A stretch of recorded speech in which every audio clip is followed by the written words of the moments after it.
Eu não sei da onde que o Ayrton conseguia tirar tanto carisma. Tive uma vida muito boa. Se você quer um exemplo de cara compenetrado no trabalho, esse exemplo para mim é Ayrton Senna da Silva. Mas tudo isso que eu consegui foi através de dedicação, perseverança e muito desejo de atingir os meus objetivos. Quem me deu mais certeza de que ele era muito bom foi ele mesmo.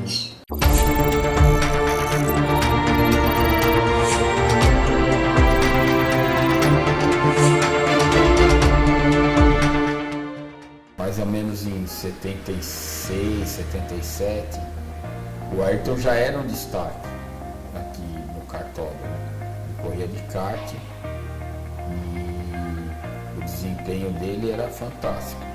Um dia ele veio aí, ele falou, aqui que é o Cid e tal, ele tá aí, daí chamamos o Cid, para esse que é aquele Ayrton lá que eu te falei.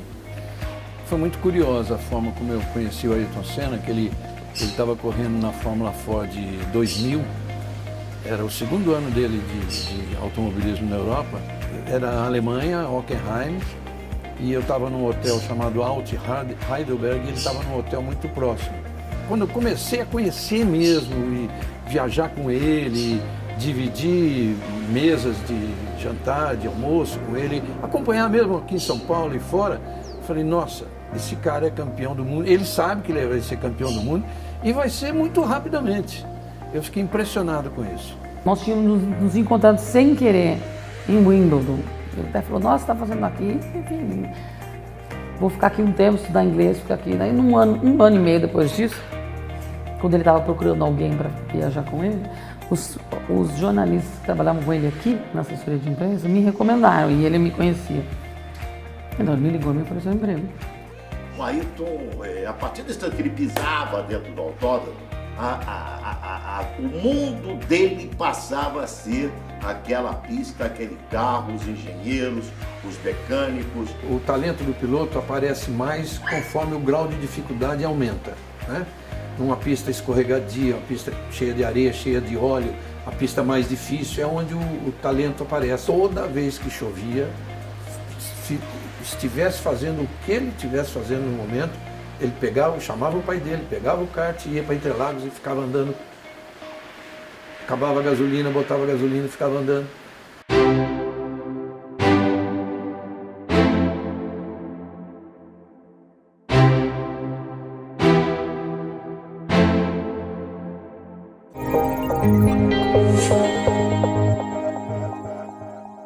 Em 88, final de 88, eles compraram um imóvel grande aqui na cidade e aí a cidade toda mudou. Desde então, Ayrton, nascido em São Paulo, passou a frequentar Tatuí. Foi algo excepcional quando alguém de projeção como Ayrton Senna vem morar na cidade, ele serve de ponte para divulgar a cidade. A cidade ganha visibilidade. José Antônio regeu a banda sinfônica jovem que se apresentou na inauguração do sítio. Os integrantes sentem orgulho. Surge assim um convite que a princípio nos deixou muito felizes, que era tocar na festa do Ayrton Senna. Mas assim, sabe aquela coisa muito grande que pra gente que estava aqui, você vendo ele todo domingo ganhando as corridas, sendo aclamado mundialmente, de repente você poder tocar numa festa dele, tinha seu tempinho, ele vinha aqui para Tatuí, ia no restaurante, então era um acontecimento. De repente a pessoa estava passando na frente do restaurante, estava ele almoçando. De repente, um belo dia você estava andando no centro, passava ele de carro. O pai dele conhece o restaurante e aí traz ele para experimentar os pratos, né? E aí começou aí uma amizade com a família do Ayrton, o seu Milton, a dona Neide. O Ayrton, ele vinha como o filho do casal, né? Imagina você receber o Ayrton Senna no seu restaurante. Ele é o cara e de repente ele entra para dentro do restaurante e fala, não é possível, o cara que usa balaclava, que usa o capacete, que anda no McLaren, tá aqui dentro. Eu tirei a bandeja do garçom e fui servir. A primeira vez que o Ayrton entrou no restaurante, que eu estava ali, eu fui servir. Eu peguei a bandeja, o guaraná e fui levar. E na hora que eu cheguei ali do lado, a mãe dele falou assim, não tá gelada? E pôs a mão na... Como que não pode tomar guaraná gelado, o Ayrton Senna. Ele falou, mãe é mãe.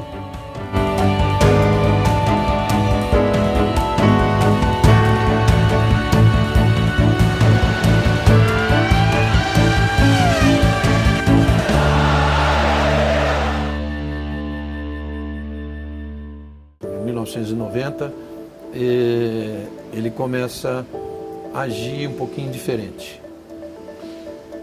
Comecei a perceber e tal, falei, bom, já sei, isso é influência de outros amigos, tal. Tem gente, claro que tem gente com ciúme da minha amizade com ele. Chegou o Grande Prêmio do Japão de 90, acho que as pessoas que inflamavam o Ayrton contra mim devem ter botado mais fogo. E eu entrei no voo para ir para lá, alguém me falou, um dos jornalistas falou assim, rapaz, eu acho que você vai ter problemas com o Ayrton. Falei, como assim? Não sei, não quero falar, mas eu soube, também não acredito, mas soube que ele ia falar para você que não ia dar mais entrevista. Falei, pô, só faltava isso, ele nunca deixou de ser profissional, né? Bom, vamos lá. Primeiro dia de treino, sexta-feira, eu entrevisto o Prost, entrevisto o Nigel Mansell, faço minhas entrevistas, faço minha passagem, que é o stand-up, que a gente chama de passagem, texto, escrevo, pronto para gravar aquilo, faltava ele, eu estava esperando ele terminar, sair de uma reunião, eu fui com o microfone e a câmera ligadas, eu vou falar, Ayrton, fala um pouquinho desse treino, ele virou e falou assim, eu não falo mais com você. Eu ainda tive essa presença de espírito, de falar assim, não, mas seja profissional, você não está falando comigo, você está falando com o torcedor brasileiro. Eu falei, não, mas com você eu não falo. Foi muito doído, porque a coisa não continuou, não parou ali não, a coisa continuou, era guerra. Cheguei aqui, o Banco Nacional, principal patrocinador dele, tinha ido na TV Globo e era o patrocinador do Jornal Nacional na Globo, tinha ido lá pedir a minha demissão. Era um negócio assim, muito grande, muito grave. Como o Galvão ficou do lado do Senna, ao mesmo tempo rompi com o Galvão. Então, o que o Boni fez? Vamos fazer uma coisa que é o que uma empresa agindo profissionalmente faz. Nem para um lado, nem para outro, até que seja esclarecida a verdade.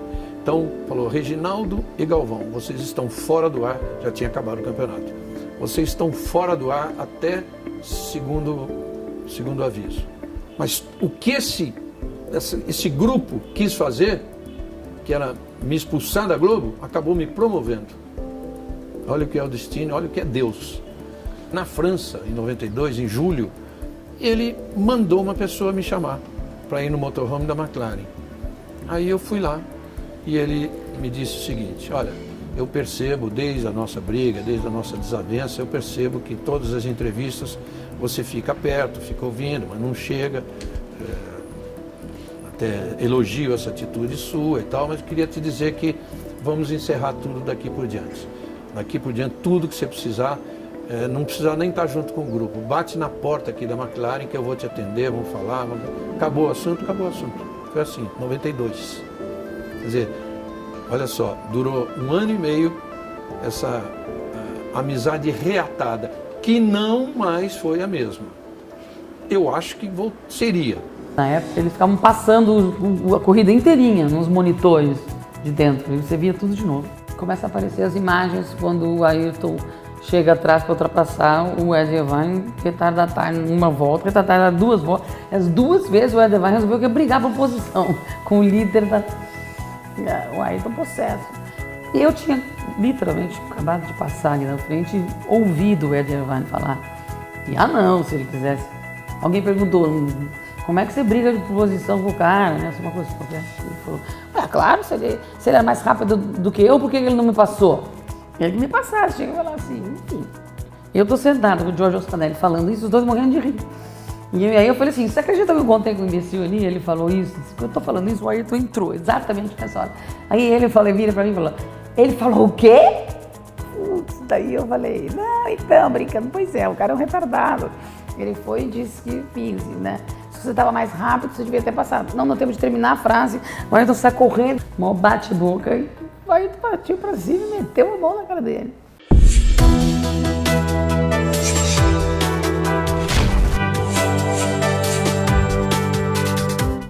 No Grande Prêmio do Japão, penúltima corrida da temporada em 1989, o carro de Alain Prost esbarrou no de Ayrton em uma curva. Por causa disso, o francês acabou abandonando o GP. Já o brasileiro conseguiu voltar e vencer a corrida. Os comissários de prova desclassificaram Senna pouco depois, alegando que ele pegou um atalho ao cortar a curva no momento da batida com Prost. Com isso, Alain sagrou-se campeão.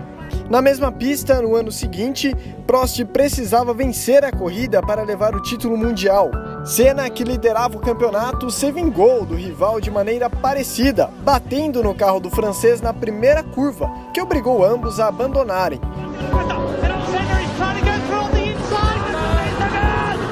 Com isso, Ayrton tornou-se bicampeão.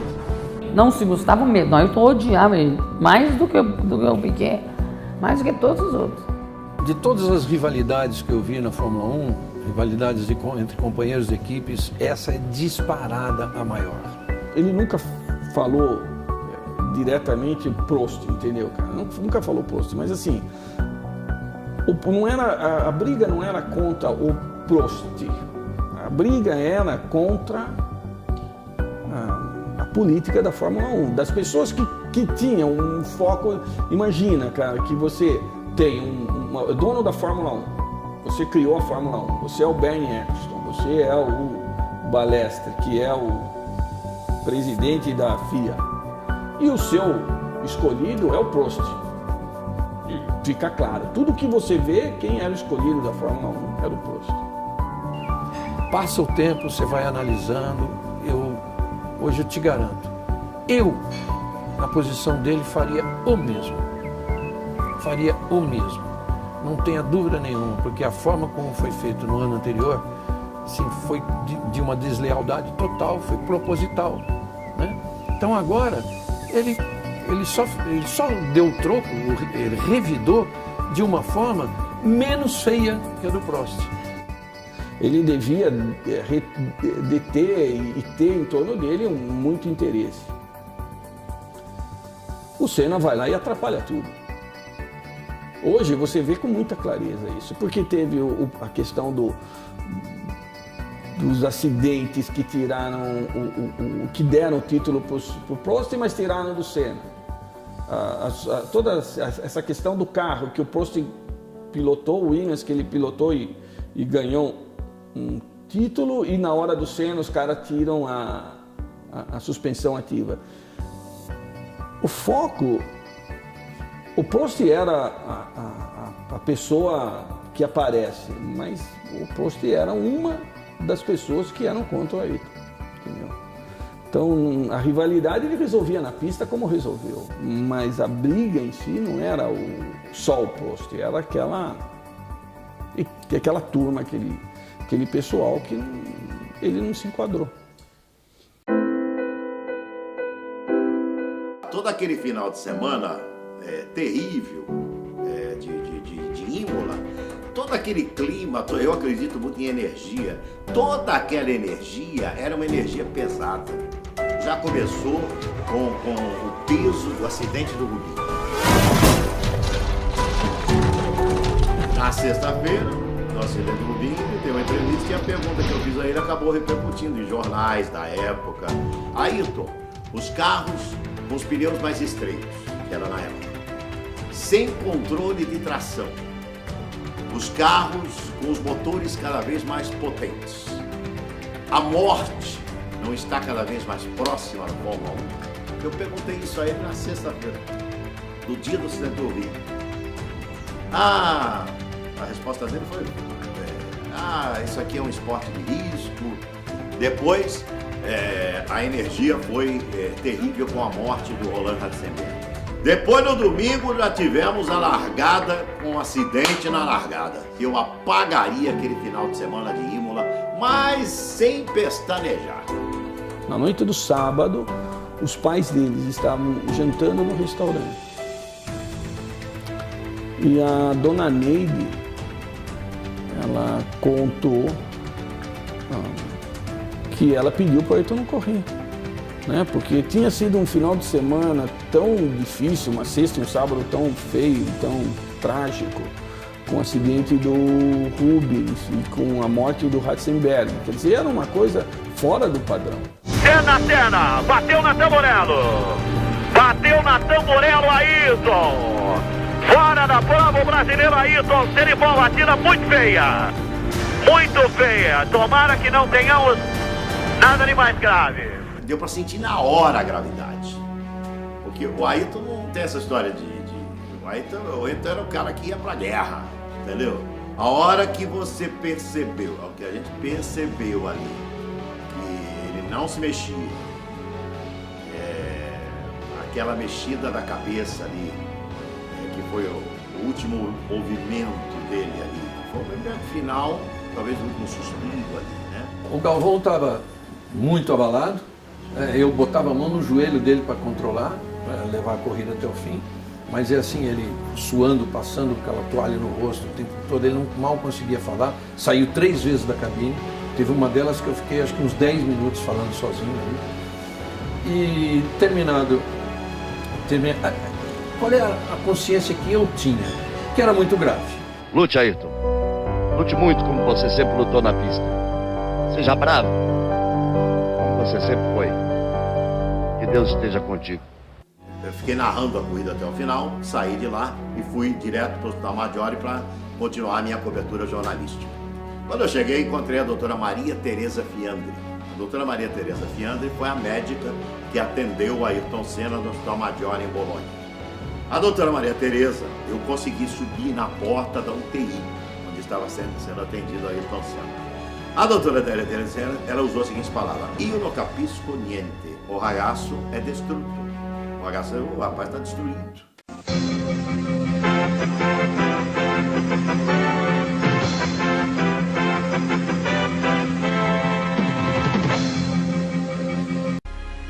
Uma e 55 da tarde, horário de Brasília. A doutora Fiandri comunica que às 6h40 da tarde, horário da Itália, 1h40, horário de Brasília, o coração de Ayrton Senna da Silva parou de bater. Ayrton Senna morreu. Eu estava dentro do motorhome com o Bunny. O Bunny fala, he's dead. Como é que você traduz? Não dá pra você falar, sabe o que é? Deixa eu te explicar. Eu também fiquei chocada, mas não posso ficar também enrolando uma coisa pro irmão do cara. Né? Só falei, sim, algo no gênero.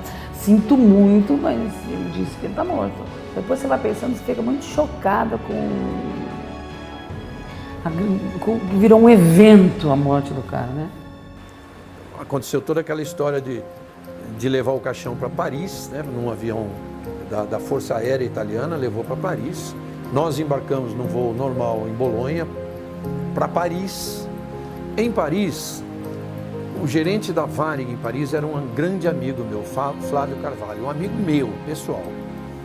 Eu fui o primeiro a pedir para ele, depois eu chamei o Celso Lemos e tal, entraram em negociações para transportar o corpo de uma forma especial, porque não podia, os outros passageiros não podiam ver.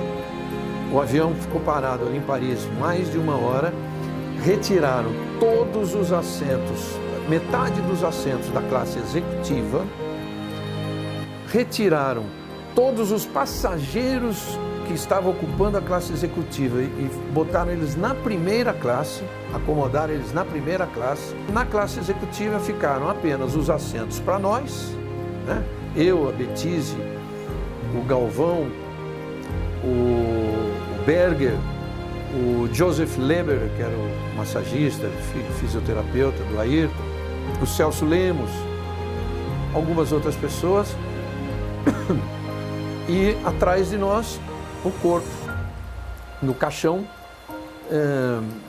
bem amarrado ali direitinho e tal.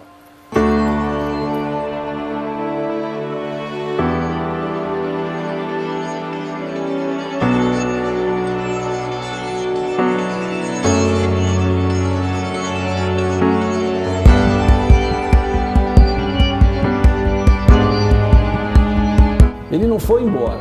Ele está aí na mente de todo mundo. Aquele cara que brigava, que ia, está aí. Está na cabeça de todo mundo, está no coração de todo mundo tem saudade dele, todo mundo se emociona quando assiste ele. Existe ainda em todo esse garoto, em todos esses garotos, e nos pais dos garotos, isso a gente vê no kart, tem garotos de 9 anos de idade correndo de kart, isso a gente vê neles o sonho de ser um Ayrton Senna.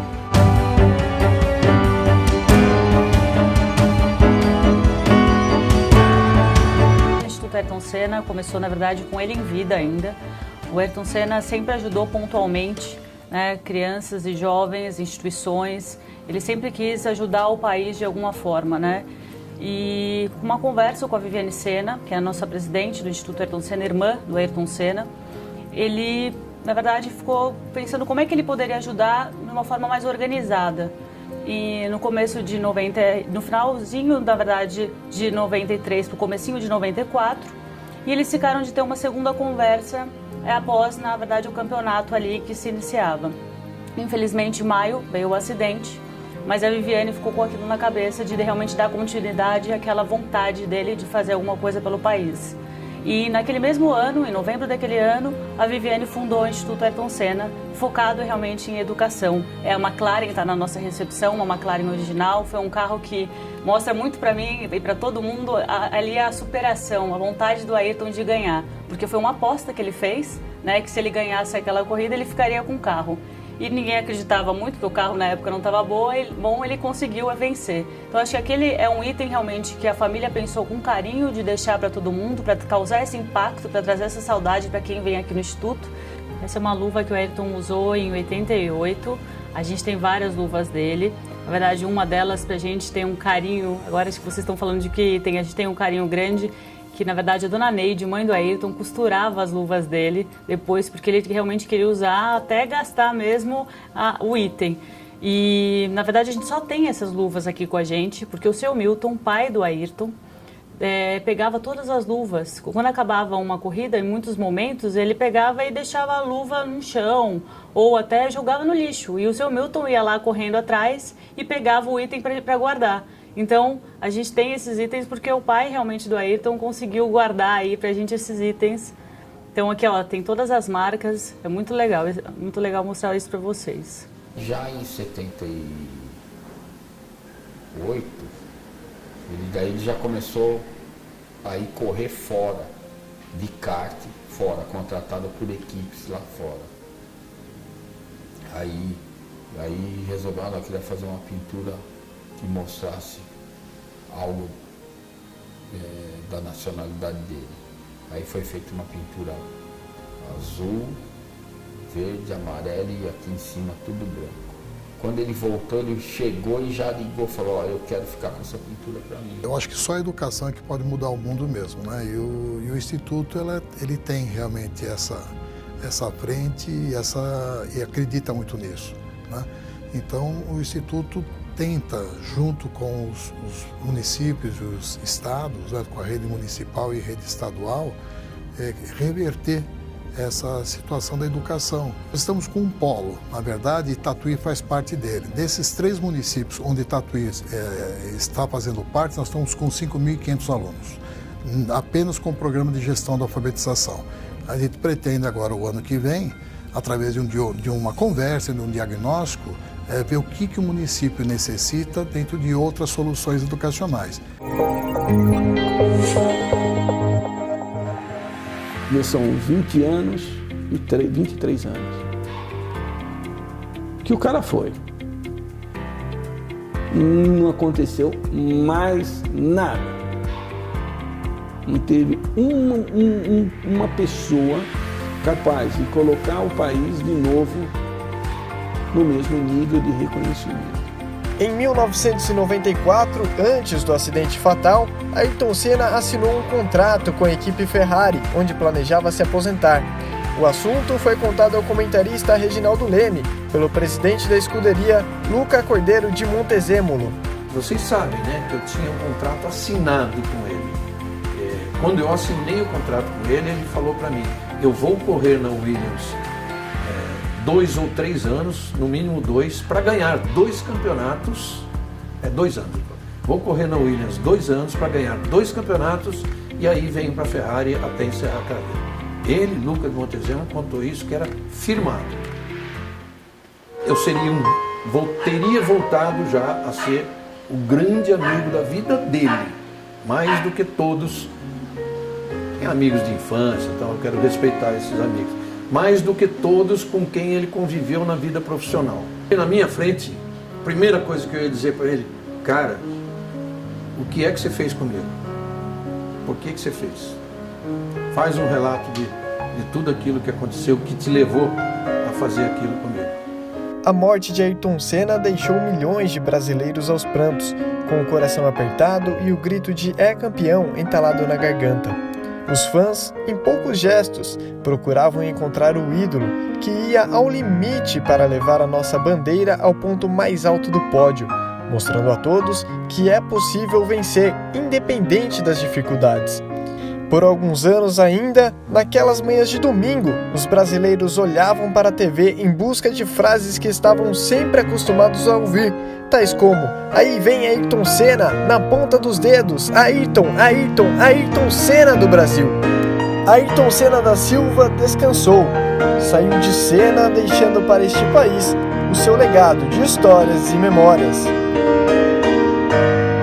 Última volta, neste 1º de maio de 1994. Aí vem Ayrton Senna com o seu Williams. A última volta, poucos metros do final. Vai Ayrton, pisa fundo Ayrton. Olha o Schumacher em segundo aí. Em segundo Schumacher. Vai Ayrton, pisa fundo. Essa é sua, Ayrton. Pra você, Senna. Mais uma grande vitória de Ayrton neste 1º de maio de 1994. O Brasil está aplaudindo a sua vitória, Ayrton. Ayrton Senna do Brasil. Toda a Itália aplaudindo você. O mundo aplaudindo você. Grande vitória do Ayrton.